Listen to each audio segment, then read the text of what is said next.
ਵਾਹਿਗੁਰੂ ਜੀ ਕਾ ਖਾਲਸਾ ਵਾਹਿਗੁਰੂ ਜੀ ਕੀ ਫਤਿਹ। ਅਮਰੀਕਾ ਦੇ ਵਿੱਚੋਂ ਸਪੈਕਟਰਮ ਤੇ ਆਰਸੀਐਨ ਕੇਬਲ ਨੈਟਵਰਕਸ ਰਾਹੀਂ, ਕੈਨੇਡਾ ਦੇ ਵਿੱਚੋਂ ਬੈਲ ਕੇਬਲ ਨੈਟਵਰਕ ਰਾਹੀਂ ਤੇ ਵਰਲਡ ਵਾਈਡ ਗਲੋਬਲ ਸੀਪੀਐਨ, ਜਾਦੂ, roku TV, ਸ਼ਾਵਾ TV, TV84 ਦੀ ਵੈਬਸਾਈਟ ਤੋਂ ਆਨਲਾਈਨ ਸਟ੍ਰੀਮਿੰਗ ਜਾਂ ਫਿਰ ਫੇਸਬੁੱਕ ਰਾਹੀਂ ਸਾਡੇ ਨਾਲ ਜੁੜੇ ਹੋਏ ਸਾਰੇ ਦਰਸ਼ਕਾਂ ਦਾ ਮੈਂ ਅਮਰਵੀਰ ਸਿੰਘ ਅੱਜ ਦੇ ਪ੍ਰੋਗਰਾਮ ਵਿੱਚ ਤਹਿ ਦਿਲੋਂ ਸਵਾਗਤ ਕਰਦਾ। ਵਿਊਅਰਸ, ਜਿਵੇਂ ਕਿ ਅਸੀਂ ਪਿਛਲੇ ਦਿਨਾਂ ਦੇ ਵਿੱਚ ਵੀ ਇਸ ਪਲੇਟਫਾਰਮ ਤੋਂ ਇਸ ਸ਼ੋਅ ਦੇ ਵਿੱਚ UK ਦੇ ਜਿਹੜੇ ਸਿਟੀਜ਼ਨ ਨੇ ਜਗਤਾਰ ਸਿੰਘ ਜੱਗੀ ਜੌਹਲ, ਉਹ ਜਦੋਂ ਪੰਜਾਬ ਗਏ ਨੇ ਉਹਨਾਂ ਨੂੰ ਅਰੈਸਟ ਕੀਤਾ ਗਿਆ ਉੱਥੇ ਪੰਜਾਬ ਪੁਲਿਸ ਵੱਲੋਂ, ਉਸ ਕੇਸ ਬਾਰੇ ਕਾਫੀ ਚਰਚਾ ਕੀਤੀ ਹੈ। ਅਤੇ ਖਾਸ ਤੌਰ 'ਤੇ ਜਦੋਂ ਅਸੀਂ ਡਾਇਸਪੋਰਾ ਦੇ ਵਿੱਚ ਬੈਠੀ ਸਿੱਖ ਸੰਗਤ ਦੀ ਗੱਲ ਕਰਦੇ ਹਾਂ, ਸਿੱਖਾਂ ਦੀ ਗੱਲ ਕਰਦੇ ਹਾਂ, ਤਾਂ ਉਹਨਾਂ ਵੱਲੋਂ ਜਿਹੜੀ ਉਹਨਾਂ ਨੂੰ ਫ੍ਰੀ ਕਰਾਉਣ ਦੀ ਮੁਹਿੰਮ ਸੀ ਉਹ ਅੱਜ ਪੂਰੀ ਦੁਨੀਆ ਦੇ ਵਿੱਚ ਇਹ ਕਹਿ ਲਿਆ ਜਾਵੇ ਕਿ ਸਿੱਖ ਜਗਤ ਦੇ ਵਿੱਚ ਉਹ ਫੈਲ ਚੁੱਕੀ ਹੈ। ਜਦੋਂ ਅਸੀਂ ਪੰਜਾਬ ਸਰਕਾਰ ਵੱਲ ਨਜ਼ਰ ਮਾਰਦੇ ਹਾਂ ਜਾਂ ਪੰਜਾਬ ਪੁਲਿਸ ਦੇ ਦਾਅਵਿਆਂ ਵੱਲ ਦੇਖਦੇ ਹਾਂ ਤਾਂ ਜਿੱਦਾਂ ਦੀਆਂ ਸਟੋਰੀਜ਼ ਪੰਜਾਬ ਪੁਲਿਸ ਵੱਲੋਂ ਇਸ ਮਾਮਲੇ ਦੇ ਵਿੱਚ ਬਿਆਨ ਕੀਤੀਆਂ ਜਾ ਰਹੀਆਂ ਨੇ, ਉਹ ਕਿਤੇ ਨਾ ਕਿਤੇ ਐਵੇਂ ਹੀ ਨਜ਼ਰ ਆਉਂਦਾ ਹੈ ਜਿਵੇਂ 90ਵਿਆਂ ਦੇ ਦਹਾਕੇ ਦੇ ਵਿੱਚ ਪੰਜਾਬ ਪੁਲਿਸ ਵੱਲੋਂ ਖਾੜਕੂਵਾਦ ਦੇ ਸਮੇਂ ਦੇ ਦੌਰਾਨ ਕਹਾਣੀਆਂ ਬਣਾਈਆਂ ਜਾਂਦੀਆਂ ਸੀ। ਕਿਤੇ ਨਾ ਕਿਤੇ ਪਹਿਲਾਂ ਡਾਇਰੈਕਟ ਜਿਹੜੀ ਕਹਾਣੀਆਂ ਬਦਲਣ ਦੀ ਲਾਈਨ ਵੀ ਹੈਗੀ ਹੈ, ਪਹਿਲਾਂ ਕੁਝ ਹੋਰ ਕਹਿਣਾ ਫਿਰ ਕੁਝ ਹੋਰ ਕਹਿਣਾ, ਅਤੇ ਉਹਦੇ ਤੋਂ ਬਾਅਦ ਇਹਨੂੰ ਪਾਕਿਸਤਾਨ ਦੇ ਨਾਲ ਜੋੜ ਕੇ, ISI ਦੇ ਨਾਲ ਜੋੜ ਕੇ, ਫਿਰ ਖਾਲਿਸਤਾਨ ਦੇ ਨਾਲ ਜੋੜ ਕੇ ਓਵਰਆਲ ਜਿਹੜਾ ਇਹ ਸਿਨੈਰੀਓ ਹੈ ਇਹ ਬਣਦਾ ਦਿਖ ਰਿਹਾ ਹੈ। ਇਸ ਸਾਰੇ ਮਾਮਲੇ ਦੇ ਵਿੱਚ ਜਿਹੜੀ ਅੱਜ ਨਵੀਂ ਅਪਡੇਟ ਹੈਗੀ ਹੈ, ਅਤੇ ਖਾਸ ਤੌਰ 'ਤੇ ਜਦੋਂ ਅਸੀਂ ਹਿਊਮਨ ਰਾਈਟਸ ਇਸ਼ੂਜ਼ ਦੀ ਗੱਲ ਕਰਦੇ ਹਾਂ, ਮਨੁੱਖੀ ਅਧਿਕਾਰਾਂ ਦੀ ਨੁਕਤਾ ਨਿਗਾਹ ਤੋਂ ਇਹ ਮਾਮਲਾ ਪੰਜਾਬ ਪੁਲਿਸ ਬਾਰੇ, ਪੰਜਾਬ ਸਰਕਾਰ ਬਾਰੇ ਕੀ ਦੱਸ ਰਿਹਾ ਹੈ, ਇਸ ਸਾਰੇ 'ਤੇ ਗੱਲਬਾਤ ਕਰਨ ਦੇ ਲਈ ਅੱਜ ਸਾਡੇ ਨਾਲ ਜਗਤਾਰ ਸਿੰਘ ਜੌਹਲ ਦੇ ਵਕੀਲ ਸਰਦਾਰ ਜਸਪਾਲ ਸਿੰਘ ਮੰਝਪੁਰ ਸਾਡੇ ਨਾਲ ਪੰਜਾਬ ਤੋਂ ਫੋਨ ਲਾਈਨ 'ਤੇ ਜੁੜ ਚੁੱਕੇ ਨੇ। ਆਓ ਉਹਨਾਂ ਨਾਲ ਮਿਲ ਕੇ ਅੱਜ ਦੀ ਵਿਚਾਰ ਚਰਚਾ ਦੀ ਸ਼ੁਰੂਆਤ ਕਰਦੇ ਹਾਂ। ਹਾਂਜੀ ਮੰਝਪੁਰ ਸਾਹਿਬ, ਤੁਹਾਡਾ ਸਵਾਗਤ ਹੈ ਜੀ ਪ੍ਰੋਗਰਾਮ ਦੇ ਵਿੱਚ। ਵਾਹਿਗੁਰੂ ਜੀ ਕਾ ਖਾਲਸਾ ਵਾਹਿਗੁਰੂ ਜੀ ਕੀ ਫਤਿਹ। ਵਾਹਿਗੁਰੂ ਜੀ ਕਾ ਖਾਲਸਾ ਵਾਹਿਗੁਰੂ ਜੀ ਕੀ ਫਤਿਹ। ਮੰਝਪੁਰ ਸਾਹਿਬ, ਜਦੋਂ ਅਸੀਂ ਇਸ ਸਾਰੇ ਕੇਸ ਦੀ ਗੱਲ ਕਰਦੇ ਹਾਂ, ਜਗਤਾਰ ਸਿੰਘ ਜੌਹਲ ਦੇ ਜੇ ਕੇਸ ਤੋਂ ਸ਼ੁਰੂਆਤ ਕਰੀਏ ਤਾਂ ਦੇਖੋ, ਪਹਿਲਾਂ ਪੁਲਿਸ ਵੱਲੋਂ ਇਹ ਵੀ ਦਾਅਵਾ ਕੀਤਾ ਗਿਆ ਸੀ ਕਿ ਜਿਹੜਾ ਇਹ ਮਾਮਲਾ ਹੈਗਾ, ਖਾਸ ਤੌਰ 'ਤੇ ਜੇ ਅੰਮ੍ਰਿਤਸਰ ਦੇ ਮਾਮਲੇ ਦੀ ਗੱਲ ਕਰਨੀ ਹੋਵੇ, ਕਿ ਉਹ ਗੈਂਗਸਟਰਸ ਨੇ ਕੀਤਾ ਸੀ, ਉਹ ਉਹਨਾਂ ਦੀ ਆਪਸੀ ਰੰਜਿਸ਼ ਦਾ ਮਾਮਲਾ ਸੀ। ਅਤੇ ਫਿਰ ਉਸੇ ਮਾਮਲੇ ਦੇ ਵਿੱਚ ਜਦੋਂ ਅਸੀਂ ਦੇਖਦੇ ਹਾਂ ਜਗਤਾਰ ਸਿੰਘ ਜੌਹਲ ਦੀ ਗ੍ਰਿਫਤਾਰੀ ਦਾ ਅਤੇ ਫਿਰ ਹਰਮਿੰਦਰ ਸਿੰਘ ਮਿੰਟੂ ਨੂੰ ਇਸ ਕੇਸ ਦੇ ਵਿੱਚ ਲੈ ਕੇ ਆਉਣਾ, ਤਾਂ ਕਿਤੇ ਨਾ ਕਿਤੇ ਇਹ ਲੱਗਦੀਆਂ ਨੇ ਵੀ ਜਿਹੜੀਆਂ ਕਹਾਣੀਆਂ ਪੰਜਾਬ ਪੁਲਿਸ ਵੱਲੋਂ ਬਣਾਈਆਂ ਜਾ ਰਹੀਆਂ ਨੇ ਓਵਰਆਲ ਇਸ ਮਾਮਲੇ ਦੇ ਵਿੱਚ, ਫਿਰ ਜਾ ਕੇ ਉਹਨੂੰ ਪਾਕਿਸਤਾਨ ਦੇ ਨਾਲ ਜੋੜਨਾ, ਇਹ ਇੱਕ ਆਮ ਜਿਹੀ ਰੂਪਰੇਖਾ ਹੈਗੀ ਹੈ ਜਿਹੜੀ ਪਹਿਲਿਆਂ ਕੇਸਾਂ ਦੇ ਵਿੱਚ ਵੀ ਪੰਜਾਬ ਪੁਲਿਸ ਵੱਲੋਂ ਵਰਤੀ ਜਾਂਦੀ ਰਹੀ ਹੈ, ਅਤੇ ਕਿਤੇ ਨਾ ਕਿਤੇ ਜਾ ਕੇ ਇਹ ਜੋ 90ਵਿਆਂ ਦੇ ਦਹਾਕੇ ਦੇ ਵਿੱਚ ਹੁੰਦਾ ਸੀ ਉਸੇ ਦੇ ਨਾਲ ਇਹ ਕੜੀ ਜਾ ਕੇ ਜੁੜਦੀ ਹੈ। ਇੱਦਾਂ ਦੀ ਲੱਗਦੀ ਹੈ ਤੁਹਾਨੂੰ ਗੱਲ? ਦੇਖੋ, ਜਿਹੜਾ ਪੰਜਾਬ ਪੁਲਿਸ ਦਾ ਬਹੁਤਾ ਕੰਮ ਕਰਨ ਦਾ ਤਰੀਕਾ ਹੈਗਾ ਉਹ ਉਸੇ ਤਰ੍ਹਾਂ ਹੀ ਹੈ ਜਿਵੇਂ ਉਹ ਅੱਜ ਤੋਂ 20-25 ਸਾਲ ਪਹਿਲਾਂ ਕਰਦੇ ਸੀ, ਕਿ ਦੇਸ਼ ਦੀ ਏਕਤਾ ਅਖੰਡਤਾ ਨੂੰ ਪਤਾ ਜਿਹੜੀਆਂ ਇਹਨਾਂ ਕੇਸਾਂ ਨਾਲ ਸੰਬੰਧਿਤ FIR ਹੁੰਦੀਆਂ, ਮੁੱਢਲੀ ਤਫਤੀਸ਼ੀ ਰਿਪੋਰਟ ਹੁੰਦੀ ਆ, ਉਹਦੇ ਵਿੱਚ ਸੇਮ ਹੀ ਗੱਲਾਂ ਜਿਵੇਂ ਕਹਿ ਸਕਦੇ ਹੋ ਤੁਸੀਂ। ਹੁਣ ਕੰਪਿਊਟਰ ਦਾ ਜੋ ਹੈ ਉਹ ਮੇਰੇ ਹਿਸਾਬ ਨਾਲ ਕਾਪੀ ਪੇਸਟ ਹੀ ਕਰ ਲੈਂਦੇ ਵੀ ਉਹ FIR ਦੀ ਕਾਪੀ ਇੱਧਰ ਪੇਸਟ ਕਰੋ, ਨਵੀਂ FIR ਦਰਜ ਕਰੋ, ਨਾ ਪਾ ਦਿਓ, ਫਿੱਟ ਕਰ ਦਿਓ ਵੀ ਸਾਂਝਾ ਉਹੀ ਬਣਿਆ ਹੋਇਆ ਵੀ ਕੀ ਗੱਲਾਂ ਦੇ ਨਾਲ ਜਿਹੜੀ ਆ ਉਹ ਅਨਲਾਫੁਲ ਐਕਟੀਵਿਟੀ ਬਣਨੀ ਹੈ ਤੇ ਕਿਹੜੇ ਐਲੀਗੇਸ਼ਨ ਦੇ ਨਾਲ ਇਹ ਭੜਕਾਉਂਦਾ ਜੀ, ਇਹ ਜਿਹੜਾ ਫੇਸਬੁੱਕ ਦੇ ਉੱਤੇ ਸੋਸ਼ਲ ਮੀਡੀਆ ਤੇ ਕਰਦਾ, ਇਹਨਾਂ ਦੇਸ਼ ਦੀ ਏਕਤਾ ਅਖੰਡਤਾ ਨੂੰ ਖਤਰਾ ਪੈ ਜਾਂਦਾ। IS ਦੇ ਨਾਲ ਇਹਦੇ ਪਾਕਿਸਤਾਨ ਗਿਆ, ਜੇ ਕੋਈ ਯਾਤਰਾ ਤੇ ਵੀ ਗਿਆ ਪਾਕਿਸਤਾਨ ਗੁਰਧਾਮਾਂ ਦੀ, ਉਹਨੂੰ ਬੜੀ ਆਸਾਨੀ ਦੇ ਨਾਲ ਇਹ ਬਹੁਤ ਹੀ ਪੋਲਾਈਟਲੀ ਕਹਿ ਦਿੰਦੇ ਵੀ ਹਾਂ ਇਹ ਉੱਥੇ ਟ੍ਰੇਨਿੰਗ ਲੈਣ ਹੀ ਗਿਆ ਸੀਗਾ। ਸਾਰੀ ਜਿਹੜੀ ਕਾਰਜਸ਼ੈਲੀ ਹੈਗੀ ਉਹ ਉਸੇ ਤਰ੍ਹਾਂ ਦੀ ਆਉਂਦੀ। ਕੁਛ ਮਾੜੇ ਮੋਟੇ ਬਦਲਾਵਾਂ ਨੂੰ ਛੱਡ ਕੀਤੀ ਹੈ, ਜੇ ਸਾਡੇ ਬਹੁਤਾ ਕੁਝ ਜਾਣੀ ਕਿ ਜਿਹੜਾ ਮੇਨ ਸਟ੍ਰੀਮ ਜਿਹੜੀ ਇਨਵੈਸਟੀਗੇਸ਼ਨ ਆ ਉਹ ਉਸੇ ਸਬਜੈਕਟ ਦੇ ਉੱਤੇ ਕੀਤੀ ਜਾਂਦੀ ਆ ਵੀ ਹਾਂ ਇਸ ਤਰ੍ਹਾਂ ਹੋ ਗਿਆ, ਏਦਾਂ ਹੋ ਗਿਆ। ਇਸੇ ਫਰਕ ਇੰਨਾ ਪਿਆ ਵੀ ਹੁਣ ਇਹ ਮੁਕਾਬਲਾ ਬਣਾ ਕੇ ਮਾਰ ਨਹੀਂ ਸਕਦੇ ਫਿਜ਼ੀਕਲੀ, ਹੁਣ ਇਹ ਮੈਂਟਲੀ ਜਿਹੜਾ ਉਹਨੂੰ ਬੰਦੇ ਨੂੰ ਖਤਮ ਕਰਨ ਦਾ ਜਿਹੜਾ ਬਹੁਤਾ ਜ਼ੋਰ ਲੱਗਾ ਹੁੰਦਾ ਇਹਨਾਂ ਦਾ ਫਿਜ਼ੀਕਲੀ। ਕਿਉਂਕਿ ਹੁਣ ਜਗਤਾਰ ਸਿੰਘ ਦੀ ਗੱਲ ਕਰੀਏ ਤੇ UK ਪਾਰਲੀਮੈਂਟ ਦੇ ਵਿੱਚ ਵੀ ਜਿਹੜਾ ਉਹ ਮੁੱਦਾ ਉੱਠਿਆ ਕੱਲ, ਉਹਨਾਂ ਨੇ ਵੀ ਕੱਲ ਜ਼ਾਹਰ ਕੀਤਾ, ਇਹ ਵੀ ਪਤਾ ਲੱਗਿਆ ਵੀ ਉਹਨੂੰ ਐਮਬੈਸੀ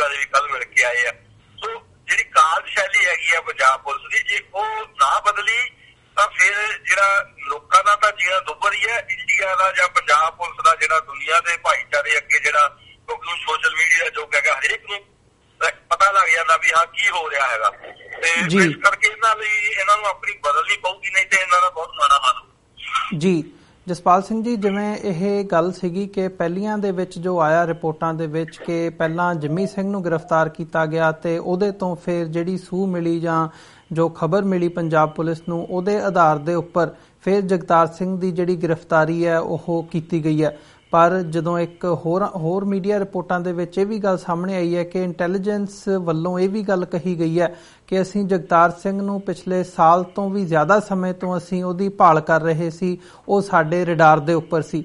ਸੋ ਇਹਨੂੰ ਸੱਚ ਕੀ ਮੰਨਿਆ ਜਾਵੇ ਕਿ ਉਹ ਪਹਿਲਾਂ ਰਡਾਰ ਦੇ ਉੱਪਰ ਸੀਗਾ ਤੇ ਫਿਰ ਇਹ ਕਿਸੇ ਕਨਕੌਕਟਡ ਸਟੋਰੀ ਨੂੰ ਦੇ ਵਿੱਚ ਉਹਦਾ ਜਿਹੜਾ ਨਾਮ ਹੈਗਾ ਉਹ ਪਾਇਆ ਗਿਆ, ਜਾਂ ਜੋ ਪੰਜਾਬ ਪੁਲਿਸ ਕਹਿ ਰਹੀ ਹੈ ਉਹ ਸਹੀ ਹੈ? ਦੇਖੋ, ਇਹਦੇ ਉੱਤੇ ਤਾਂ ਕੋਈ ਦੋ ਰਾਵਾਂ ਨਹੀਂ ਹੈਗੀਆਂ ਵੀ ਜਿਹੜਾ ਜਗਤਾਰ ਸਿੰਘ ਕੋਲ ਨੈਵਰ ਫੋਰਗੇਟ 84 ਸਾਈਟ ਦੇ ਨਾਲ ਜੁੜਿਆ ਹੋਇਆ ਸੀ ਜਾਂ ਫੇਸਬੁੱਕ ਤੇ ਐਕਟਿਵਿਸਟ ਦੇ ਤੌਰ ਦੇ ਉੱਤੇ ਵੀ ਉਹ ਜਾਗਰੂਕ ਕਰਦਾ ਸੀ ਵੀ ਸਾਡੇ ਨਾਲ ਕੀ ਹੋ ਰਿਹਾ, ਜਿਹੜਾ ਕਿ ਹਰੇਕ ਜਿਹੜਾ ਦੁਨੀਆ ਦੇ ਕਿਸੇ ਕੋਨੇ ਤੇ ਰਹਿ ਰਿਹਾ ਕੋਈ ਸ਼ਹਿਰੀ ਪਸੰਦਾ ਹੈਗਾ, ਉਹਦਾ ਇਹ ਰਾਈਟ ਆ ਕਿ ਉਹਦੀ ਕੌਮ ਦੇ ਨਾਲ, ਉਹਦੇ ਪਰਿਵਾਰ ਦੇ ਨਾਲ, ਉਹਦੇ ਨਾਲ ਨਿੱਜੀ ਤੌਰ ਦੇ ਉੱਤੇ ਕਿਹਨੇ ਕੀ ਕੀਤਾ ਉਹਦੇ ਬਾਰੇ ਜਿਹੜੀ ਜਾਣਕਾਰੀ ਜਿਹੜੀ ਜਨਤਕ ਕਰਨੀ। ਸੋ ਉਹਦੇ ਆਧਾਰ ਦੇ ਉੱਤੇ ਦੇਖੀਏ ਤਾਂ ਫਿਰ ਉਹ ਜਿਹੜੀ ਗੱਲ ਜਿਹੜੀ ਖੁਫੀਆ ਤੰਤਰ ਦੇ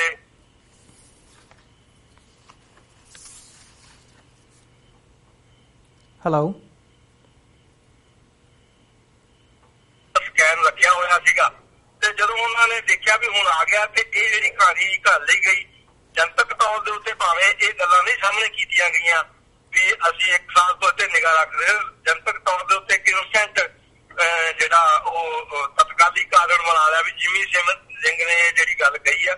ਵੈਸੇ ਜੇ ਦੂਜੇ ਪਾਸੇ ਇਹ ਗੱਲ ਕਰੀਏ ਜਿੰਮੀ ਸਿੰਘ ਦੇ ਦੁਆਰਾ ਕੀਤੀ ਹੋਈ ਡਿਸਕਲੋਜ਼ਰ ਦੀ, ਤਾਂ ਉਹ ਵੀ ਐਜ਼ ਇਟ ਇਜ਼ ਐਡਮਿਸਿਬਲ ਨਹੀਂ ਹੈਗਾ 25 ਐਵੀਡੈਂਸ ਐਕਟ ਇੰਡੀਅਨ ਐਵੀਡੈਂਸ ਦੇ ਮੁਤਾਬਕ। ਕੋਰਟ ਦੇ ਵਿੱਚ ਵੀ ਜੇ ਜਿੰਮੀ ਸਿੰਘ ਇੱਕ ਆਪ ਮੰਨ ਲਓ ਦੋਸ਼ੀ ਆ, ਦੋਸ਼ੀ ਕਹਿ ਰਿਹਾ ਵੀ ਹਾਂ ਇਹਦੇ ਕੰਮ 'ਚ ਮੇਰੀ ਆਹ ਗੱਲ ਇਸ ਫਲਾਣੇ ਬੰਦੇ ਨੇ ਮਦਦ ਕੀਤੀ ਆ, ਐਜ਼ ਇਟ ਇਜ਼ ਉਹ ਦੋਸ਼ੀ ਨਹੀਂ ਸਿੱਧ ਹੋ ਜਾਂਦਾ, ਪਹਿਲਾਂ ਉਹਦੀ ਇਨਵੈਸਟੀਗੇਸ਼ਨ ਹੋਵੇ। 4 ਤਰੀਕ ਨੂੰ ਹੀ ਪੁਲਿਸ ਦੇ ਮੁਤਾਬਕ ਜਿੰਮੀ ਸਿੰਘ ਨੇ ਇਹਦੇ ਬਾਰੇ ਡਿਸਕਲੋਜ਼ਰ ਕੀਤੀ 2:30 ਵਜੇ ਦੇ ਕਰੀਬ, 2-2:30 ਵਜੇ, ਤੇ 4 ਤਰੀਕ ਨੂੰ ਉਹਨਾਂ ਨੇ ਇਹ ਸ਼ਾਮ ਦੇ ਟਾਈਮ ਜਿਹੜਾ ਹੈਗਾ ਉਤੋਂ ਘੰਟੇ 2 ਘੰਟੇ ਜੀ ਜਿਹੜਾ ਜਗਤਾਰ ਸਿੰਘ ਨੂੰ ਅਰੈਸਟ ਕਰ ਲਿਆ। ਸੋ ਜੇ ਜਿੰਮੀ ਸਿੰਘ ਨੇ ਇਹ ਇੰਤਜ਼ਾਮ ਕੀਤਾ ਐਜ਼ ਪਰ ਪੁਲਿਸ ਸਟੋਰੀ, ਤਾਂ ਫਿਰ ਇਨਵੈਸਟੀਗੇਸ਼ਨ ਦਾ ਟਾਈਮ ਕਿੱਧਰ ਗਿਆ? ਸਿਰਫ ਉਹਨੇ ਕਿਹਾ ਵੀ ਉਹਨੂੰ ਫੜ ਲਓ ਤੇ ਉਹਨੇ ਮਦਦ ਕੀਤੀ ਤੇ ਉਹਨੂੰ ਚੱਕ ਲਿਆ। ਜੇ ਇਸ ਤਰ੍ਹਾਂ ਦੀਆਂ ਸਟੋਰੀਆਂ ਦੇ ਹਿਸਾਬ ਨਾਲ ਪੁਲਿਸ ਚੱਕਦੀ, ਫਿਰ ਜਗਦੀਸ਼ ਭੋਲੇ ਨੇ ਵੀ ਨਾਲ ਲਿਆ ਸੀ, ਉਹਨੂੰ ਤਾਂ ਜਨਤਕ ਤੌਰ ਦੇ ਉੱਤੇ ਕਿਹਾ ਸੀ ਕਿ ਵਿਕਰਮ ਮਜੀਠੀਆ ਡਰੱਗ ਰੈਕਟ ਦੇ ਵਿੱਚ, ਫਿਰ ਉਹਨੂੰ ਕਿਉਂ ਨਹੀਂ ਉਸੇ ਵੇਲੇ ਚੁੱਕਿਆ? ਸੋ ਇਹ ਜਿਹੜੀ ਪੋਸਟ ਆਈ ਡੇਲੀ ਪੋਸਟ ਵੱਲੋਂ ਕੀਤੀ ਗਈ ਉਹਦੇ ਵਿੱਚ ਜ਼ਰੂਰ ਸੱਚਾਈ ਲੱਗਦੀ ਆ। ਪਰ ਦੂਜੇ ਪਾਸੇ ਜਿਹੜੀ ਗੱਲ ਹੈਗੀ ਹੈ ਯੂਕੇ ਪਾਰਲੀਮੈਂਟ ਨੇ ਦੇ ਵਿੱਚ ਮੈਂਬਰਾਂ ਨੇ ਕੀਤੀ, ਪਾਰਲੀਮੈਂਟੇਰੀਅਨ ਨੇ ਕੀਤੀ ਆ ਵੀ ਜੇ 1 ਸਾਲ ਤੋਂ ਸਾਡੀ ਇਜਾਜ਼ਤ ਤੇ ਸੀਗਾ ਇੰਡੀਆ ਤੇ ਯੂਕੇ ਗਵਰਨਮੈਂਟ ਦੀ ਜਿਹੜੀ ਆਪਸੀ ਸੰਧੀ ਹੋਈ ਆ ਇਹਨਾਂ ਮਾਮਲਿਆਂ ਤੇ ਆਪਣੇ ਇੱਕ ਦੂਜੇ ਨਾਲ ਵਿਚਾਰ ਸਾਂਝੇ ਕਰਨ ਦੀ, ਤਾਂ ਫਿਰ ਉਹ ਕਹਿੰਦੇ ਸਾਨੂੰ ਕਿਉਂ ਨਹੀਂ ਦੱਸਿਆ ਗਿਆ? ਤੁਸੀਂ ਵੀਜ਼ਾ ਵੀ ਦਿੱਤਾ ਉਸ ਬੰਦੇ ਨੂੰ, ਸਾਨੂੰ ਦੱਸਦੇ, ਅਸੀਂ ਇਹਦੇ ਬਾਰੇ ਇਨਵੈਸਟੀਗੇਸ਼ਨ ਕਰਦੇ। ਸੋ ਇਹਦੇ ਚ ਸਾਰੇ ਦਾਲ ਨਹੀਂ ਦੇ ਵਿੱਚ ਕੁਝ ਕਾਲਾ ਨਹੀਂ ਹੈ, ਸਾਰੀ ਕਾਲਾ ਮਾਵਾ ਹੀ ਕੀਤਾ ਹੋਇਆ ਜਿਹੜਾ ਮੇਰੀ ਭੁਗਤਿਆ ਵਿੱਚ ਪੁਲਿਸ ਦੀ ਤੇ ਸਿੱਧੇ ਤੌਰ ਤੇ ਕੈਪਟਨ ਅਮਰਿੰਦਰ ਸਿੰਘ ਇਸ ਲਈ ਜ਼ਿੰਮੇਵਾਰ ਹੈ। ਜੀ ਬਿਲਕੁਲ ਮੰਚਪੁਰ ਸਾਹਿਬ, ਜਿਵੇਂ ਤੁਸੀਂ ਕੈਪਟਨ ਅਮਰਿੰਦਰ ਸਿੰਘ ਦੀ ਗੱਲ ਕੀਤੀ ਹੈ ਕਿ ਇਹਦੀ ਜਿਹੜੀ ਸਾਰੀ ਜ਼ਿੰਮੇਵਾਰੀ ਹੈ ਇਹ ਉਹਨਾਂ ਦੇ ਸਿਰ ਤੇ ਜਾ ਕੇ ਪੈਂਦੀ ਹੈ। ਜਿਵੇਂ ਤੁਸੀਂ ਦੱਸਦੇ ਹੋ ਕਿ ਇੱਕਦਮ ਜਿਹੜਾ ਅਰੈਸਟ ਜਦੋਂ ਉਹਨਾਂ ਦਾ ਦਿਖਾਇਆ ਗਿਆ ਤਾਂ ਨਾਲ ਦੀ ਨਾਲ ਤੀਜੇ ਦਿਨ ਜਿਹੜੇ ਪੰਜਾਬ ਦੇ DGP ਹੈਗੇ ਆ ਸੁਰੇਸ਼ ਅਰੋੜਾ ਤੇ ਨਾਲ ਦੀ ਨਾਲ ਕੈਪਟਨ ਅਮਰਿੰਦਰ ਸਿੰਘ ਵੱਲੋਂ ਤੀਜੇ ਦਿਨ ਪ੍ਰੈਸ ਕਾਨਫਰੰਸ ਕਰਕੇ ਇਸ ਸਾਰੀ ਕਹਾਣੀ ਨੂੰ ਮੀਡੀਆ ਦੇ ਰੂਬਰੂ ਕੀਤਾ ਜਾਂਦਾ ਹੈ ਤੇ ਜਿਹੜੀ ਆਪਣੀ ਵਰਜਨ ਹੈ ਉਹ ਦੱਸੀ ਜਾਂਦੀ ਹੈ ਤੇ ਨਾਲ ਇਹਨੂੰ ਕਿਤੇ ਨਾ ਕਿਤੇ ਜਿਹੜਾ ਡਾਇਰੈਕਟਲੀ ਪਾਕਿਸਤਾਨ ਦੇ ਨਾਲ ISI ਦੇ ਨਾਲ ਜੋੜ ਕੇ ਜਿਹੜੀ ਦੇਖਣ ਦੀ ਲਾਈਨ ਹੈ ਉਹ ਉਹਨਾਂ ਵੱਲੋਂ ਕੀਤੀ ਜਾਂਦੀ ਹੈ। ਇਹ ਜਿਹੜੇ ਦਾਅਵੇ ਨੇ ਜਾਂ ਸਰਕਾਰ ਦਾ ਰਵੱਈਆ, ਇਹਨੂੰ ਤੁਸੀਂ ਕਿਵੇਂ ਦੇਖਦੇ ਹੋ? ਕਿੰਨੀ ਕੁ ਸੱਚਾਈ ਦਿਸਦੀ ਹੈ ਇਹ ਸਾਰੇ ਪਾਰਟ ਦੇ ਵਿੱਚ ਜਦੋਂ ਅਸੀਂ ਇਹਨੂੰ ਪਾਕਿਸਤਾਨ ਦੇ ਨਾਲ ਜਾਂ ISI ਦੇ ਨਾਲ ਜੋੜ ਕੇ ਦੇਖਦੇ ਹਾਂ? ਪਾਕਿਸਤਾਨ ਨਾਲ ਜੋੜਨਾ ਅੱਗੇ ਵੀ ਇਸ ਵਕਤ ਆਪਣੀ ਗੱਲ ਹੋਈ ਸੀ, ਤਾਂ ਇੱਕ ਹੈਗੀ ਹੈ ਦੁਸ਼ਮਣ ਦੇਸ਼ ਦੂਜੇ ਦੇਸ਼ ਦੀ ਏਜੰਸੀ ਨੂੰ ਰਿਸਪੋਂਸਿਬਲ ਬਣਾਉਣਾ। ਇੱਥੇ ਇੰਡੀਆ ਦੇ ਵਿੱਚ ਤਾਂ ਇਹ ਆ ਵੀ ਪ੍ਰਧਾਨ ਮੰਤਰੀ ਆ ਪੁੱਤਾਂ ਹੀ ਮਾਜੇ ਤੇ ਉਹ ਕਹਿੰਦੇ ISI ਵਾਲਿਆਂ ਨੇ ਮਰਵਾਤਾ। ਇਸੇ ਤਰ੍ਹਾਂ ਜੇ ਪਾਕਿਸਤਾਨ ਚ ਦੇਖੀਏ ਤੇ ਉੱਥੇ ਜੇ ਕੋਈ ਗੱਲ ਹੁੰਦੀ ਆ ਉਹ ਕਹਿੰਦੇ ਰਾਹ ਨੇ। ਇਸੇ ਤਰ੍ਹਾਂ ਰਸ਼ੀਆ ਤੇ ਆਪਣੇ ਅਮਰੀਕਾ ਦਾ ਕਿਸੇ ਟਾਈਮ ਏਦਾਂ ਰਿਹਾ ਵੀ KGB ਨੇ ਕਰਤਾ, ਉਹ ਕਹਿੰਦੇ CIA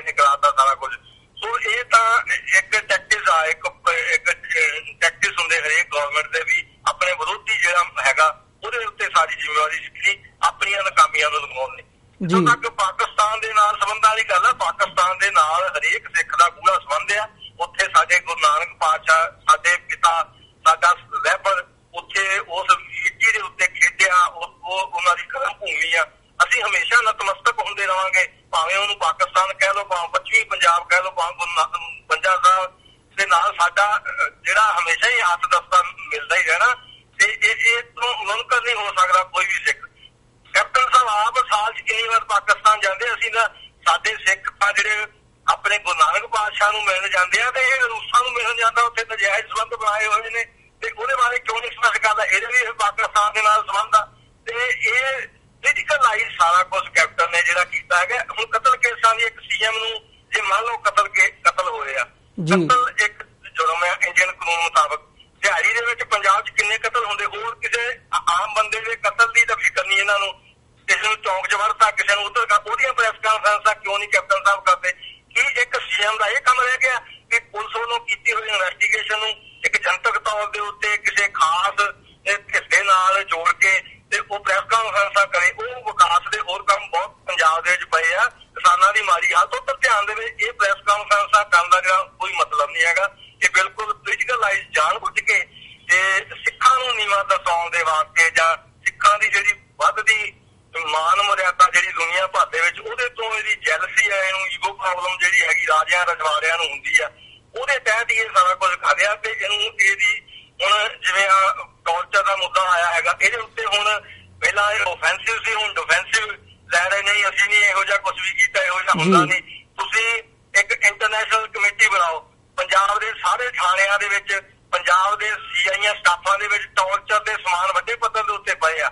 ਪੰਜਾਬ ਦੇ ਥਾਣਿਆਂ ਸੀਆਈਏ ਦੇ ਵਿੱਚ ਨਸ਼ਿਆਂ ਦੀਆਂ ਖੇਪਾਂ ਪਈਆਂ, ਜਿਹੜੀਆਂ ਲੋਕਾਂ ਦੇ ਉੱਤੇ ਨਜਾਇਜ਼ ਪਾਈਆਂ ਜਾਂਦੀਆਂ, ਸਮਗਲਰਾਂ ਦੇ ਮੂਲੀ ਭੁਗਤਣ ਦੇ ਨਾਲ ਉਹਨਾਂ ਨੂੰ ਛੱਡਿਆ ਜਾਂਦਾ। ਹਥਿਆਰਾਂ ਦੀਆਂ ਖੇਪਾਂ ਜਿਹੜੀਆਂ ਪੰਜਾਬ ਦੇ ਥਾਣਿਆਂ ਦੇ ਵਿੱਚ ਨਜਾਇਜ਼ ਹਥਿਆਰਾਂ ਦੀਆਂ ਪਈਆਂ। ਸੋ ਇਹ ਇੱਕ ਵੱਡਾ ਇੱਕ ਇੰਟਰਨੈਸ਼ਨਲ ਕ੍ਰਾਈਮ ਦੇ ਅੱਡੇ ਜਿਹੜੇ ਆ ਉਹ ਸੀਆਈਏ ਸਟਾਫ ਦੇ ਉਹ ਹੈਗੇ, ਜਿੱਥੇ ਠੀਕ ਆ ਇਨਵੈਸਟੀਗੇਸ਼ਨ ਕਰਨੀ ਕਿਸੇ ਪੁਲਿਸ ਦੀ ਜ਼ਿੰਮੇਵਾਰੀ ਹੈਗੀ ਆ, ਪਰ ਇੱਕ ਖਾਸ ਵਰਗ ਦੇ ਹੋਏ ਕਤਲਾਂ ਨੂੰ ਇਸ ਤਰ੍ਹਾਂ ਹਾਈਲਾਈਟ ਕਰਕੇ ਤੇ ਇੱਕ ਖਾਸ ਵਰਗ ਦੇ ਉੱਤੇ ਨਿਸ਼ਾਨਾ ਸਿੱਧਣਾ ਇਹ ਪੋਲੀਟੀਕਲਾਈਜ਼ ਕੀਤਾ ਜਾ ਰਿਹਾ। ਇੱਕ ਕੰਸੋਲੀਡੇਸ਼ਨ ਆਫ ਜਿਹੜੀ ਉਹ ਹਿੰਦੂ ਵੋਟ ਆ ਵੀ ਸਿੱਖ ਹੱਥਾਂ ਆ ਗਏ, ਹਿੰਦੂਓ ਤੁਸੀਂ ਡਰ ਕੇ ਤੇ ਸਾਨੂੰ ਵੋਟਾਂ ਪਾਓ, ਕੱਚੀ ਸਾਰੀ ਵੋਟ, ਉਸ ਦੇ ਤਹਿਤ ਕੀਤਾ ਜਾ ਰਿਹਾ। ਬਿਲਕੁਲ ਗਲਤ ਪਾਸੇ ਨੂੰ ਜਿਹੜੀ ਸਰਕਾਰ ਤੇ ਪੁਲਿਸ ਜਾ ਰਹੀ ਹੈਗੀ। ਜੀ ਮੰਜਪੁਰ ਸਾਹਿਬ, ਜਿਵੇਂ ਤੁਸੀਂ ਗੱਲ ਕੀਤੀ ਹੈ ਕਿ ਕੈਪਟਨ ਅਮਰਿੰਦਰ ਸਿੰਘ ਦੀ ਜਿਹੜੀ ਵੋਟ ਪੋਲੀਟਿਕਸ ਹੈਗੀ ਹੈ, ਜੇ ਉਸ ਵੱਲ ਨਜ਼ਰ ਮਾਰੀ ਜਾਵੇ ਤਾਂ ਹੁਣ ਕੈਪਟਨ ਅਮਰਿੰਦਰ ਸਿੰਘ ਨੇ ਜੋ ਪਹਿਲਾਂ ਵਾਅਦਾ ਕੀਤਾ ਸੀ ਉਹਦੇ ਤੋਂ ਮੁਨਕਰ ਹੁੰਦਿਆਂ ਇਹ ਗੱਲ ਕਹੀ ਹੈ ਕਿ ਮੈਂ ਆਉਣ ਵਾਲੀਆਂ ਚੋਣਾਂ ਦੇ ਵਿੱਚ ਦੁਬਾਰਾ ਪੰਜਾਬ ਦੇ ਮੁੱਖ ਮੰਤਰੀ ਦੀ ਦੌੜ ਦੇ ਵਿੱਚ ਸ਼ਾਮਲ ਹੋਊਂਗਾ। ਤਾਂ ਕਿਤੇ ਨਾ ਕਿਤੇ ਇਹ ਗੱਲ ਕੀ ਤੁਹਾਨੂੰ ਲੱਗਦੀ ਹੈ ਵੀ ਮੈਜੋਰਿਟੀ ਕਮਿਊਨਿਟੀ ਨੂੰ ਖੁਸ਼ ਕਰਨ ਦੇ ਲਈ, ਜਾਂ ਭਾਰਤ ਦੇ ਵਿੱਚ ਜਦੋਂ ਅਸੀਂ ਹਿੰਦੂਤਵਾ ਦੀ ਲਾਈਨ ਦੇਖ ਰਹੇ ਹਾਂ ਕਿਵੇਂ ਉਹ ਬੀਜੇਪੀ ਵੱਲੋਂ ਟੋਕ ਕੀਤੀ ਜਾ ਰਹੀ ਹੈ, ਉਸੇ ਦੇ ਉੱਪਰ ਪਹਿਰਾ ਦਿੰਦਿਆਂ ਮੈਜੋਰਿਟੀ ਕਮਿਊਨਿਟੀ ਨੂੰ ਖੁਸ਼ ਕਰਨ ਦੇ ਲਈ ਇਹ ਜਿਹੜੀਆਂ ਸਾਰੀਆਂ ਕਹਾਣੀਆਂ ਨੇ ਉਹ ਬਣਾਈਆਂ ਜਾ ਰਹੀਆਂ ਨੇ ਤਾਂ ਕਿ ਸਿੱਖਾਂ ਨੂੰ ਟਾਰਗੇਟ ਕੀਤਾ ਜਾ ਸਕੇ ਤੇ ਨਾਲ ਹੀ ਆਪਣਾ ਜਿਹੜਾ ਆਉਣ ਵਾਲਾ ਸਿਆਸੀ ਭਵਿੱਖ ਹੈ ਉਹਨੂੰ ਉਜਲਾ ਕੀਤਾ ਜਾ ਸਕੇ? ਬਿਲਕੁਲ ਇਹ ਤਾਂ ਹੈ ਹੀ ਆ। ਉਹਦੇ ਚ ਇਹ ਤਰਾਸਦੀ ਆ ਵੀ ਕੈਪਟਨ ਅਮਰਿੰਦਰ ਸਿੰਘ ਨੇ ਹੱਥ ਦੇ ਵਿੱਚ ਗੁਰਬਾਣੀ ਦਾ ਗੁਟਕਾ ਸਾਹਿਬ ਫੜ ਕੇ ਝੂਠੀਆਂ ਸਹੁੰ ਖਾਧੀਆਂ ਤੇ ਉਸ ਤੋਂ ਪਹਿਲਾਂ ਅਕਾਲ ਤਖਤ ਤੇ ਵੀ ਖੜ ਕੇ ਸਹੁੰ ਖਾਧੀ। ਜਿੰਨੇ ਸਿਆਸੀ ਲੋਕ ਨੇ ਇਹ ਸਾਰੇ ਧਰਮ ਦੀ ਜਿਹੜੀ ਵਰਤੋਂ ਆ ਉਹ ਆਪਣੇ ਹਿੱਤਾਂ ਦੇ ਲਈ ਕਰਦੇ ਆ। ਤੇ ਜਿਹੜੀ ਇਹ ਗੱਲ ਕੈਪਟਨ ਵੱਲੋਂ ਕਹਿਣੀ, ਚਲੋ ਇਹ ਮੈਂ ਸਮਝਦਾ ਉਹਦਾ ਪਰਸਨਲ ਮੁੱਦਾ ਪਵਾਓ, ਉਹ 100 ਸਾਲ ਦੀ ਉਮਰ ਤੱਕ ਮੁੱਖ ਮੰਤਰੀ, ਇਹ ਤਾਂ ਬਾਦਲ ਨੇ ਵੀ ਕਈ ਵਾਰ ਕਿਹਾ ਸੀ ਵੀ ਮੇਰੀ ਆਖਰੀ ਵਾਰ ਮੈਨੂੰ ਲੋਕੋ ਵੋਟ ਪਾ ਦਿਓ, ਉਸ ਤੋਂ ਬਾਅਦ ਵੀ ਉਹ 2 ਵਾਰ ਮੁੱਖ ਮੰਤਰੀ ਬਣ ਗਿਆ। ਸੋ ਇਹਦੇ ਤੇ ਮੈਂ ਨਹੀਂ ਟਿੱਪਣੀ ਕਰਨਾ ਚਾਹੁੰਦਾ। ਇਹ ਤਾਂ ਉਹਨਾਂ ਨੇ ਆਪਣੀ ਹੈਗੀ ਵੀ ਜੇ ਲੋਕਾਂ ਨੂੰ ਸਮਝਣਾ ਚਾਹੀਦਾ ਵੀ ਕਿਹੜਾ ਬੰਦਾ ਸਾਡੇ ਨਾਲ ਫਰਾਡ ਕਰ ਰਿਹਾ ਤੇ ਕਿਹੜਾ ਬੰਦਾ ਸਾਨੂੰ ਸੱਚਾਈ ਦੇ ਰਾਹ ਦਾ ਜਿਹੜਾ ਦਰਸਾ ਰਿਹਾ। ਸੋ ਜਿਹੜੀ ਗੱਲ ਹੈਗੀ ਆ ਵੀ ਮੈਂ ਵਕੀਲ ਹੋਣ ਦੇ ਨਾਤੇ ਇਹੀ ਕਹਾਂਗਾ ਵੀ ਜਿਹੜਾ ਕੋਈ ਕਿਸੇ ਨੇ ਕਤਲ ਕੀਤਾ ਜਾਂ ਨਹੀਂ ਕੀਤਾ, ਕੋਈ ਸਾਜ਼ਿਸ਼ ਵਿੱਚ ਸ਼ਾਮਲ ਹੈ ਜਾਂ ਨਹੀਂ ਸ਼ਾਮਲ, ਇਹ ਕੋਰਟ ਡਿਸਾਈਡ ਕਰੂ ਐਂਡ ਦੇ ਉੱਤੇ ਐਵੀਡੈਂਸ ਤੇ ਵਿਟਨੈਸ ਆਉਣ ਤੋਂ ਬਾਅਦ। ਇਹ ਪਹਿਲਾਂ ਹੀ ਫੈਸਲੇ ਦੇਈ ਜਾਂਦੇ ਆ ਵੀ ਇਹਨਾਂ ਨੇ ਕੀਤਾ, ਇਹਨਾਂ ਨੇ ਕੀਤਾ। ਤੁਸੀਂ ਕਹੋ ਵੀ ਅਸੀਂ ਇਹ ਇਨਵੈਸਟੀਗੇਸ਼ਨ ਕੀਤੀ, ਇਹਨਾਂ ਨੇ ਕੀਤਾ ਹੋ ਸਕਦਾ, ਇਹਨਾਂ ਦੇ ਖਿਲਾਫ ਗਵਾਹ ਹੈਗੇ ਆ। ਇਹ ਇਹਨਾਂ ਦੀ ਜਿਹੜੀ ਸ਼ਬਦਾਵਲੀ ਇਹ ਕਹਿੰਦੀ ਆ ਵੀ ਇਹ ਉਹਨਾਂ ਦੇ ਪੋਲੀਟੀਕਲ ਮਰਡਰ ਕਰਨ ਦੇ ਜਿਹੜੇ ਆਲਰੇਡੀ ਹੋਏ ਆ ਲੋਕਾਂ ਦੇ ਤੇ RSS ਨਾਲ ਸੰਬੰਧਿਤ ਜਥੇਬੰਦੀ ਦੇ ਜਿਹੜੇ ਉਹਨਾਂ ਦੇ ਕਤਲ ਹੈ ਜਾਂ ਨਹੀਂ ਹੈ, ਇਹ ਤਾਂ ਕੋਰਟ ਦੇਖੂਗੀ। ਇਹ ਤਾਂ ਪੁਲਿਸ ਨੇ ਇਨਵੈਸਟੀਗੇਸ਼ਨ ਕਰਕੇ ਸਾਨੂੰ ਇਹਨਾਂ ਦੇ ਉੱਤੇ ਸ਼ੱਕ ਆ। ਉਹਨਾਂ ਨੂੰ ਦੋਸ਼ੀ ਨਹੀਂ ਕਿਹਾ ਜਾ ਸਕਦਾ, ਉਹਨਾਂ ਨੂੰ ਮੁਲਜ਼ਮ ਹੀ ਕਿਹਾ ਜਾ ਸਕਦਾ ਵੀ ਇਹ ਜਿਹੜਾ ਇਹਦੇ ਖਿਲਾਫ ਆ ਕੁਛ ਬਣਦਾ, ਇਹਨੂੰ ਫੈਸਲਾ ਕੀਤਾ ਜਾਵੇ। ਤੇ ਉਹ ਮੁੜ ਕੇ ਇਹ ਤਾਂ ਫੈਸਲਾ ਹੀ ਸੁਣਾਈ ਜਾਂਦੇ ਪ੍ਰੈਸ ਕਾਨਫਰੰਸਾਂ ਕਰਕੇ ਵੀ ਇਹ ਕਾਤਲ ਆ, ਇਹਨਾਂ ਨੇ ਅੱਜ ਦਾ ਕੀਤਾ, ਆਹ ਕੀਤਾ। ਆਪਣੀ ਇਨਵੈਸਟੀਗੇਸ਼ਨ ਤਾਂ ਕੰਪਲੀਟ ਕਰੋ। ਅਜੇ ਤੱਕ ਕਿਸੇ ਵੀ ਮਰਡਰ ਕੇਸ ਦੇ ਵਿੱਚ ਫਾਰਮਲ ਅਰੈਸਟ ਕਿਸੇ ਵੀ ਬੰਦੇ ਦੀ ਨਹੀਂ ਪਈ, ਛੱਡ ਕੇ ਸਿਰਫ ਸਿੰਘ ਨੂੰ ਛੱਡ ਕੇ ਜਿਹੜੀ ਇੱਥੇ ਰਵਿੰਦਰ ਗਸਾਈ ਦੇ ਕਤਲ ਕੇਸ 'ਚ ਉਹਦੀ ਅਰੈਸਟ ਪਈ। ਹੋਰ ਬਾਕੀ ਸਾਰੀਆਂ ਗੱਲਾਂ ਪ੍ਰੈਸ ਕਾਨਫਰੰਸਾਂ ਮੀਡੀਆ ਦੇ ਵਿੱਚ ਹੈਗੀਆਂ। ਫਾਰਮਲ ਅਰੈਸਟ ਪਾਓ, ਇਨਵੈਸਟੀਗੇਸ਼ਨ ਕੰਪਲੀਟ ਕਰੋ, ਚਲਾਨ ਕੋਰਟ ਦੇ ਵਿੱਚ ਚਾਰਜ ਸ਼ੀਟ ਪੇਸ਼ ਕਰੋ, ਫਿਰ ਦੇਖਾਂਗੇ ਕਿ ਕਿਹਨੇ ਕੀਤਾ ਕਿਹਨੇ ਨਹੀਂ ਕੀਤਾ, ਕਿਹੜਾ ਗਵਾਹ ਕਿਹੜਾ ਸੂਦ ਹੈ। ਜਿਹੜੇ ਪ੍ਰੈਸ ਦੇ ਵਿੱਚ ਇਹ ਗੱਲਾਂ ਆ ਚੁੱਕੀਆਂ ਹੈਗੀਆਂ, ਜਿਹੜੇ ਕਤਲਾਂ ਦੀ ਗੱਲ ਕੈਪਟਨ ਜਾਂ DGP ਸਾਹਿਬ ਨੇ ਕੀਤੀ ਹੈ, ਉਹਨਾਂ ਦੇ ਪਰਿਵਾਰਾਂ ਨੇ ਕਿਹਾ ਵੀ ਸਾਨੂੰ ਦਿਖਾਓ, ਆਇਡੈਂਟੀਫਿਕੇਸ਼ਨ ਕਰਾਓ ਵੀ ਬੰਦੇ ਉਹ ਹੈਗੇ ਆ ਜਾਂ ਨਹੀਂ ਹੈਗੇ। ਰਵਿੰਦਰ ਗਸਾਈ ਦੇ ਪਰਿਵਾਰ ਨੇ ਜਿਹੜਾ ਪੁਲਿਸ ਨੇ ਜਾਰੀ ਕੀਤਾ ਸੀ ਸਕੈਚ, ਉਹੀ ਡਰਾਈ ਕੀਤਾ ਵੀ ਇਹ ਬੰਦਾ ਹੈ ਹੀ ਨਹੀਂ, ਪੁਲਿਸ ਕੋਲੋਂ ਹੀ ਸਕੈਚ ਜਿਹੜੀ ਜਾਰੀ ਕਰ ਰਹੀ ਹੈ। ਜਾਂ ਅਮਿਤ ਅਰੋੜਾ ਦੇ ਪਹਿਲਾਂ ਹਮਲਾ ਹੋਇਆ ਇੱਥੇ, ਉਹ ਕਹਿੰਦਾ ਸਿੱਖ ਖਾੜਕੂਆਂ ਨੇ ਕੀਤਾ, ਪੁਲਿਸ ਕਹਿੰਦੀ ਨਹੀਂ ਨੇ ਫਰੌਡ ਕੀਤਾ, ਆਪਣੇ ਆਪ ਕਰਾਇਆ, ਉੱਥੇ ਫਰੌਡ ਦਾ ਬੱਚਾ ਹੋਇਆ, ਉਹ ਜੇਲ੍ਹ ਵੀ ਗਿਆ ਚੱਕਰ 'ਚ, ਮੁੜ ਕੇ ਜ਼ਮਾਨਤ ਲੈ ਗਿਆ। ਹੁਣ ਕਹਿੰਦੇ ਨਹੀਂ ਇਹਨੇ ਆਪ ਨਹੀਂ ਕਰਾਇਆ ਸੀ, ਇਹਨਾਂ ਨੇ ਕੀਤਾ ਸੀ, ਨੌਜਵਾਨਾਂ ਨੇ, ਰਮਨਦੀਪ ਤੇ ਹਰਦੀਪ ਸ਼ੇਰੇ ਨੇ ਕੀਤਾ ਸੀ। ਇਸੇ ਤਰ੍ਹਾਂ ਅੰਮ੍ਰਿਤਸਰ ਵਾਲਾ ਕਤਲ ਦਾ ਵੀ ਹੋਇਆ। ਇਸੇ ਤਰ੍ਹਾਂ ਅਮਿਤ ਜਿਹੜਾ ਸ਼ਰਮਾ ਸੀਗਾ ਹਿੰਦੂ ਤਖਤ ਵਾਲਾ, ਉਹਦੇ ਵੀ ਜਿਹੜੇ ਆਗੂਆਂ ਨੇ, ਹੋਰ ਲੋਕਾਂ ਨੇ ਇੱਥੇ ਧਰਨੇ ਲਾਏ ਸਮਰਾਲੇ ਚੌਂਕ ਦੀ। ਸਿੱਖ ਆਗੂਆਂ ਦਾ ਕੋਈ ਮਤਲਬ ਨਹੀਂ, ਜਿਹੜੀ ਜਥੇਬੰਦੀ ਦੇ ਲੋਕਾਂ ਨੇ ਇਹਦਾ ਕਤਲ ਕਰਾਇਆ ਉੱਧਰ ਨੂੰ ਜਾਂਚ ਕੀਤੀ ਜਾਵੇ। ਸੋ ਇਹ ਸਾਰੀ ਹੈਂਕੀ ਪੈਂਕੀ ਜਿਹੜਾ ਪੰਜਾਬ ਪੁਲਿਸ ਤੇ ਸਰਕਾਰ ਮੇਰੀ ਭੁਗਤਣਾ ਸਿਰਫ ਆਪਣੀ ਵੋਟ ਦੀ ਰਾਜਨੀਤੀ ਦੇ ਤਹਿਤ ਕਰ ਰਹੀ ਹੈ। ਅੰਤ ਨੂੰ ਫੈਸਲਾ ਅਦਾਲਤ ਨੇ ਕਰਨਾ। ਸ਼ਿੰਗਾਰ ਬਲਾਸਟ ਸਿਨੇਮਾ ਬਲਾਸਟ ਕੇਸ ਦੇ ਵਿੱਚ ਵੀ ਇਸੇ ਤਰ੍ਹਾਂ ਹੀ ਬਹੁਤ ਹਾਈਪ ਬਣਾਈ ਗਈ ਸੀ ਪੁਲਿਸ ਵੱਲੋਂ ਪ੍ਰੈਸ ਕਾਨਫਰੰਸਾਂ ਕਰ ਕਰਕੇ। ਜਾਂ ਜਦੋਂ ਭਾਈ ਦਲਜੀਤ ਸਿੰਘ ਬਿੱਟੂ ਉਹਨਾਂ ਨੂੰ ਇਹਨੂੰ ਵੀ ਅਰੈਸਟ ਕੀਤਾ ਸੀ, ਉਦੋਂ ਬਹੁਤ ਵੱਡੀਆਂ ਸਟੋਰੀਆਂ ਲਾਈਆਂ ਗਈਆਂ ਸੀ ਕਿ ਦੇਸ਼ ਟੁੱਟ ਹੀ ਜਾਣਾ ਸੀ ਜੇ 4 ਬੰਦੇ ਨਾ ਚੁੱਕੇ ਜਾਂਦੇ। ਉਹ ਸਾਰੀਆਂ ਅਦਾਲਤਾਂ ਦੇ ਵਿੱਚ ਇਹ ਮੀਡੀਆ ਦਾ ਵੀ ਸਾਨੂੰ ਹਮੇਸ਼ਾ ਹੀ ਚਲੋ ਰਹਿੰਦਾ ਹੀ ਆ ਰੋਸ। ਜਦੋਂ ਤਾਂ ਇਹ ਖਬਰਾਂ ਲੱਗਦੀਆਂ ਉਦੋਂ ਤਾਂ ਵੱਡੇ ਪੱਧਰ ਦੇ ਉੱਤੇ ਫਰੰਟ ਸਟੋਰੀਆਂ ਹੁੰਦੀਆਂ, ਜਦੋਂ ਬੰਦੇ ਅਦਾਲਤਾਂ ਵੱਲੋਂ ਬਾਇਜ਼ਤ ਬਰੀ ਕਰ ਦਿੱਤੇ ਜਾਂਦੇ ਆ, ਫਿਰ ਇਹਨਾਂ ਦੇ ਜਿਹੜੇ ਆ ਮੂੰਹ ਸੀਤੇ ਜਾਂਦੇ ਆ। ਇਸੇ ਤਰ੍ਹਾਂ ਹੀ ਇਹਨਾਂ ਕੇਸਾਂ ਦੇ ਵਿੱਚ ਮੈਂ ਕਹਿ ਸਕਦਾ ਵੀ ਇਹਨਾਂ ਦੇ ਮੂੰਹ ਛੇਤੀ ਸੀਤੇ ਜਾਣਗੇ ਜਦੋਂ ਅਦਾਲਤਾਂ ਦੇ ਵਿੱਚ ਗਵਾਹੀਆਂ ਆਉਣਗੀਆਂ। ਜੀ ਮੰਜਪੁਰ ਸਾਹਿਬ, ਬਿਲਕੁਲ ਜਿਹੜੀ ਇਹ ਕਾਰਵਾਈ ਕੀਤੀ ਜਾ ਰਹੀ ਹੈ, ਅਸੀਂ ਕਹਿ ਸਕਦੇ ਹਾਂ ਕਿ ਅਦਾਲਤ ਵੱਲੋਂ ਜਿੰਨੀ ਦੇਰ ਤੱਕ ਬੰਦੇ ਨੂੰ ਗਿਲਟੀ ਨਹੀਂ ਮੰਨਿਆ ਜਾਂਦਾ ਉਹ ਤੋਂ ਪਹਿਲਾਂ ਉਹ ਇਨੋਸੈਂਟ ਹੀ ਹੁੰਦਾ। ਪਰ ਜਿਸ ਹਿਸਾਬ ਨਾਲ ਸਰਕਾਰ ਦਾ ਪੁਲਿਸ ਦਾ ਵਰਤਾਰਾ ਹੈਗਾ ਜਾਂ ਮੀਡੀਆ ਉਹਨੂੰ ਪ੍ਰਮੋਟ ਕਰ ਰਿਹਾ, ਪ੍ਰੋਪੇਗੇਟ ਕਰ ਰਿਹਾ, ਉਹ ਉਹਨੂੰ ਕਿਤੇ ਨਾ ਕਿਤੇ ਜਿਹੜੀ ਗਿਲਟੀ ਡਿਕਲੇਅਰ ਕਰਨ ਦੀ ਲਾਈਨ ਦੇ ਉੱਪਰ ਹੀ ਕੀਤਾ ਜਾ ਰਿਹਾ। ਇਹ ਸਿੱਖ ਕੌਮ ਦੇ ਲਈ ਵੀ, ਕਿਉਂਕਿ ਜਦੋਂ ਅਸੀਂ ਸਿੱਖ ਕੌਮ ਦਾ, ਸਿੱਖਾਂ ਦੇ ਅਕਸ ਦੀ ਗੱਲ ਕਰਦੇ ਹਾਂ, ਉਹਨੂੰ ਢਾਹ ਲਾਉਣ ਦੀ ਨੀਤੀ ਵਜੋਂ ਕਿਤੇ ਨਾ ਕਿਤੇ ਸਿੱਖ ਸੰਗਤਾਂ ਦੇ ਵਿੱਚ ਇਹਨੂੰ ਦੇਖਿਆ ਜਾ ਰਿਹਾ। ਸੋ ਇੱਕ ਹੋਰ ਨੁਕਤਾ ਮੰਜਪੁਰ ਸਾਹਿਬ ਹੈਗਾ ਕਿ ਪੰਜਾਬ ਦੇ ਵਿੱਚ ਜਦੋਂ ਅਸੀਂ ਪਿਛਲੇ ਸਮੇਂ ਦੇ ਵਿੱਚ ਨਜ਼ਰ ਮਾਰਦੇ ਹਾਂ, ਜੇ ਇਸ ਕੇਸ ਨੂੰ ਸਿੱਖਾਂ ਦੇ ਉੱਪਰ ਜਿਹੜਾ ਤਸ਼ੱਦਦ ਹੋ ਰਿਹਾ ਹੈ ਉਸ ਐਂਗਲ ਤੋਂ ਦੇਖਣਾ ਹੋਵੇ ਤਾਂ ਪਿਛਲੇ 7 ਮਹੀਨਿਆਂ ਦੇ ਵਿੱਚ ਪੰਜਾਬ ਪੁਲਿਸ ਵੱਲੋਂ ਤਕਰੀਬਨ ਜਿਹੜੇ 47 ਸਿੱਖ ਨੌਜਵਾਨ ਨੇ ਉਹ ਅੱਤਵਾਦ ਦੇ ਨਾਂ ਹੇਠ, ਟੈਰਰਿਜ਼ਮ ਫੈਲਾਉਣ ਦੇ ਨਾਂ ਹੇਠ ਜਾਂ ਜਿਹੜਾ ਹੈਗਾ ਭਾਵਨਾਵਾਂ ਨੂੰ ਭੜਕਾਉਣ ਦੇ ਨਾਂ ਹੇਠ ਜਿਹੜੇ ਨੇ ਉਹ ਗ੍ਰਿਫਤਾਰ ਕੀਤੇ ਗਏ ਨੇ। ਇਹ ਮੀਡੀਆ ਰਿਪੋਰਟਾਂ ਦੇ ਵਿੱਚ ਡਿਟੇਲ ਸਾਹਮਣੇ ਆਈ ਹੈ। ਤੁਹਾਨੂੰ ਜਦੋਂ ਅਸੀਂ ਤੱਥਾਂ ਦੇ ਆਧਾਰ ਤੇ ਗੱਲ ਕਰਦੇ ਹਾਂ, ਤੁਹਾਡਾ ਐਕਸਪੀਰੀਅੰਸ ਕੀ ਕਹਿੰਦਾ? ਜੇ 47 ਨੌਜਵਾਨ ਇਸ ਹਿਸਾਬ ਨਾਲ ਗ੍ਰਿਫਤਾਰ ਕੀਤੇ ਗਏ ਨੇ ਤਾਂ ਉਹਨਾਂ ਦੇ ਵਿੱਚੋਂ ਕਿੰਨੇ ਮਾਮਲੇ ਨੇ ਜਿਹੜੇ ਅਦਾਲਤ ਦੇ ਵਿੱਚ ਜਾ ਕੇ ਪੁਲਿਸ ਉਹਨੂੰ ਸਿੱਧ ਕਰ ਪਾਊਗੀ ਤੇ ਕਿੰਨੇ ਮਾਮਲਿਆਂ ਦੇ ਵਿੱਚ ਜਿਹੜੇ ਸਿੱਖ ਨੌਜਵਾਨ ਨੇ ਉਹ ਬਰੀ ਹੋਣਗੇ? ਇਹ 47 ਦਾ ਜਿਹੜਾ ਅੰਕੜਾ ਹੈਗਾ ਇਹ ਉਹ ਆ ਜਿਨ੍ਹਾਂ ਨੂੰ ਸਿੱਖ ਖਾੜਕੂ ਕਹਿ ਕੇ ਤੇ ਉਹਨਾਂ ਦੇ ਕੇਸ ਦਰਜ ਕੀਤੇ ਗਏ, ਜਿਹਦੇ ਵਿੱਚ ਅਨਲੌਫੁਲ ਐਕਟੀਵਿਟੀ ਪ੍ਰੀਵੈਂਸ਼ਨ ਐਕਟ ਤੇ ਦੋਸ਼ ਲਾਏ ਗਏ ਆ, ਜਿਹਦੇ ਵਿੱਚ ਅੰਮ੍ਰਿਤਸਰ, ਜਲੰਧਰ, ਨਵਾਂ ਸ਼ਹਿਰ, ਹੁਸ਼ਿਆਰਪੁਰ, ਲੁਧਿਆਣਾ, ਮੋਹਾਲੀ, ਫਤਿਹਗੜ੍ਹ ਸਾਹਿਬ, ਇਹ ਸਾਰੇ ਇਹਨਾਂ ਜ਼ਿਲ੍ਹਿਆਂ ਦੇ ਵਿੱਚੋਂ ਨੌਜਵਾਨਾਂ ਨੂੰ ਜਿਹੜਾ ਦਰਜ ਕੀਤੇ ਗਏ ਆ। ਜੀ ਜਿਹੜੀ ਗੱਲ ਹੈਗੀ ਇਸ ਤੋਂ ਇਲਾਵਾ ਵੀ ਮੈਂ ਜਿਹੜੀ ਅੱਗੇ ਗੱਲ ਕਰਨਾ ਚਾਹੁੰਦਾ, ਇਸ ਤੋਂ ਇਲਾਵਾ ਵੀ ਬਹੁਤ ਸਾਰੇ ਸੈਂਕੜੇ ਨੌਜਵਾਨਾਂ ਨੂੰ ਸਿਰਫ ਪੁੱਛਗਿੱਛ ਦੇ ਆਧਾਰ ਦੇ ਉੱਤੇ ਇਹਨਾਂ ਕੇਸਾਂ ਕਤਲਾਂ ਦੀ ਪੁੱਛਗਿੱਛ ਦੇ ਆਧਾਰ ਦੇ ਉੱਤੇ ਸੱਦਿਆ ਗਿਆ। ਉਹਨਾਂ ਦੇ ਉੱਤੇ ਅਨਲੌਫੁਲ ਐਕਟੀਵਿਟੀ ਪ੍ਰੀਵੈਂਸ਼ਨ ਐਕਟ ਨਹੀਂ ਲਾਇਆ ਗਿਆ। ਉਹਨਾਂ ਦੇ ਉੱਤੇ ਕਿਸੇ ਦੇ ਦੇਸੀ ਪਿਸਤੌਲ, ਕਿਸੇ ਦੇ ਚਾਕੂ, ਕਿਸੇ ਦੇ ਕਿਸੇ ਤਰ੍ਹਾਂ ਦਾ ਲਾ ਕੇ ਉਹਨਾਂ ਦੀ ਗਿਣਤੀ ਵੀ ਲਗਭਗ 100 ਤੋਂ ਵੱਧ ਹੋਏਗੀ।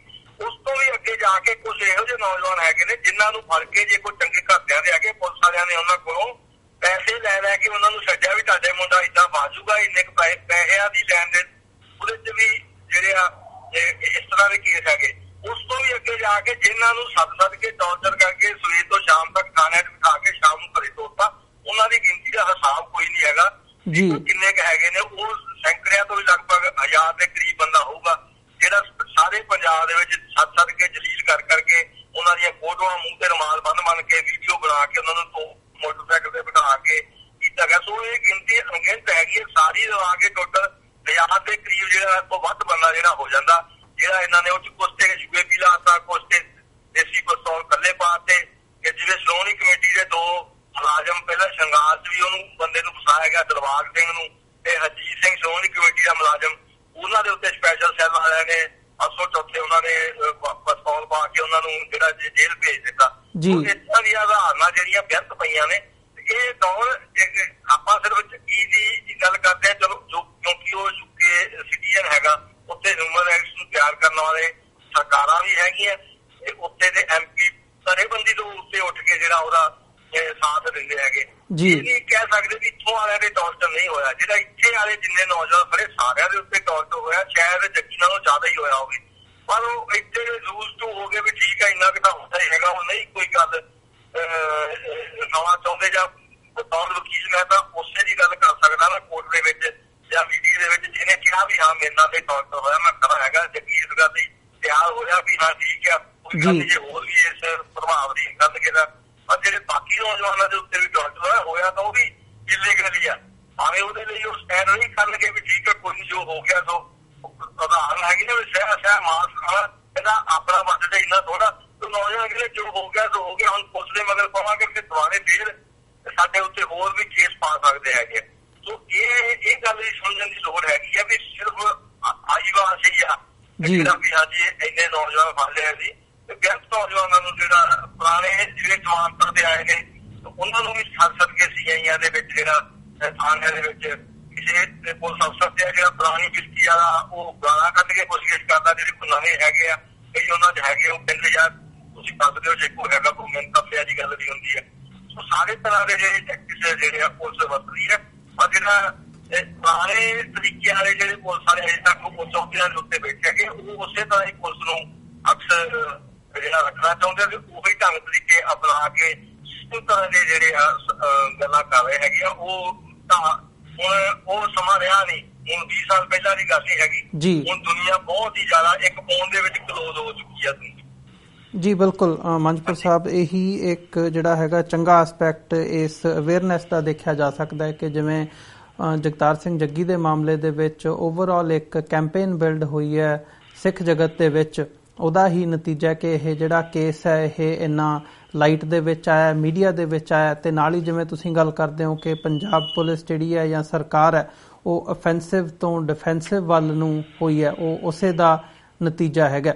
ਸੋ ਅੰਤ ਦੇ ਵਿੱਚ ਅਸੀਂ ਤੁਹਾਡਾ ਬਹੁਤ-ਬਹੁਤ ਧੰਨਵਾਦ ਕਰਦੇ ਹਾਂ ਕਿ ਤੁਸੀਂ ਆਪਣਾ ਸਮਾਂ ਕੱਢਿਆ ਤੇ ਸਾਰੇ ਇਸ਼ੂ ਦੇ ਉੱਪਰ ਸਾਡੇ ਨਾਲ ਵਿਚਾਰਾਂ ਦੀ ਸਾਂਝ ਪਾਈ ਹੈ। ਇੱਥੇ ਹੀ ਤੁਹਾਡੇ ਕੋਲੋਂ ਇਜਾਜ਼ਤ ਚਾਹਾਂਗੇ ਜੀ ਅੱਜ ਦੇ ਸ਼ੋਅ ਦੇ ਵਿੱਚ। ਧੰਨਵਾਦ ਤੁਹਾਡਾ ਬਹੁਤ-ਬਹੁਤ। ਵਾਹਿਗੁਰੂ ਜੀ ਕਾ ਖਾਲਸਾ, ਵਾਹਿਗੁਰੂ ਜੀ ਕੀ ਫਤਿਹ। ਵਿਊਅਰਸ, ਉਮੀਦ ਕਰਦੇ ਹਾਂ ਕਿ ਜਿਹੜੀ ਅੱਜ ਦੀ ਸਾਡੀ ਗੱਲਬਾਤ ਸੀ ਲੁਧਿਆਣਾ ਤੋਂ ਵਕੀਲ ਸਰਦਾਰ ਜਸਪਾਲ ਸਿੰਘ ਮੰਝਪੁਰ ਦੇ ਨਾਲ, ਉਹ ਤੁਹਾਨੂੰ ਜ਼ਰੂਰ ਪਸੰਦ ਆਈ ਹੋਵੇਗੀ। ਜਾਂਦੇ ਜਾਂਦੇ ਤੁਹਾਡੇ ਚਰਨਾਂ ਦੇ ਵਿੱਚ ਬੇਨਤੀ ਵੀ ਕਰਦੇ ਹਾਂ ਕਿ TV84 ਨੂੰ ਅੱਗੇ ਵਧਾਉਣ ਦੇ ਲਈ, ਚੱਲਦਾ ਰੱਖਣ ਦੇ ਲਈ ਸਾਨੂੰ ਤੁਹਾਡੀ ਸਹਾਇਤਾ ਦੀ ਲੋੜ ਹੈ। ਸਾਨੂੰ ਡੋਨੇਟ ਕਰਨ ਦੇ ਲਈ ਤੁਸੀਂ ਸਾਡੀ ਵੈਬਸਾਈਟ www.tv84.tv ਤੇ ਜਾ ਕੇ ਸਾਨੂੰ ਡੋਨੇਟ ਕਰ ਸਕਦੇ ਹੋ ਤੇ ਮੰਥਲੀ ਡੋਨੇਸ਼ਨਸ ਦੇ ਲਈ ਪਲੈਜ ਕਰ ਸਕਦੇ ਹੋ। ਜੇ ਚੈੱਕ ਰਾਹੀਂ ਡੋਨੇਸ਼ਨਸ ਭੇਜਣੀਆਂ ਚਾਹੁੰਦੇ ਹੋ ਤਾਂ TV84 ਦੇ ਨਾਮ ਦਾ ਚੈੱਕ ਬਣਾ ਕੇ ਤੁਸੀਂ ਸਾਨੂੰ ਸਾਡੇ ਐਡਰੈਸ ਤੇ ਮੇਲ ਕਰ ਸਕਦੇ ਹੋ। 3601 37th Avenue, Long Island City, New York 11101।